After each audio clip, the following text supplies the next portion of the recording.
সোনিয়াকড়া গরুর হাট থেকে লাইভ আপডেট। বৃষ্টির মাঝেও এসে বললাম সোনিয়াকড়া গরুর হাটে।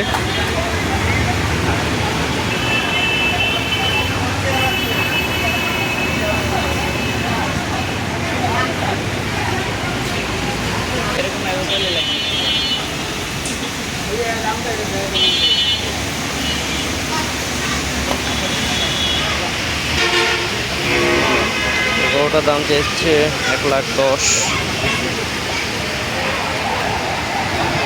এই গরুটার দাম চাচ্ছে 80,000। এইসব চাওয়া দাম। দুনিয়া কলেজের সামনে আছি।